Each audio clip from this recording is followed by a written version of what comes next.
òṣèrébìnrin tíátà Bíọ́dún Òkèowó ti figbe ta ó sì ti sọ̀rọ̀ sókè pé àwọn mákẹ́tà dá ẹ̀yẹ sí òun látàrí bí òun ṣe kọ̀ láti bọ́ pátá.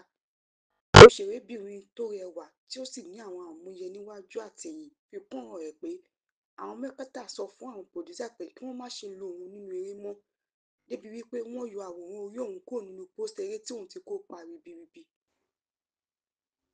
Ó sọ pé mélòó lòun fẹ́ kà nínú eyín Adípèlé, pé mélòó lòun fẹ́ sọ lórí ìwà ìkà tí àwọn mákẹ́tà ti hù sórí ọ̀rọ̀ iṣẹ́ tíátà tí òun ṣe, débi wípé iṣẹ́ tí òun fẹ́ràn náà sú òun tí ó sì yọ kúrò lẹ́mìí òun fúnra òun lòun paṣẹ́ náà tì.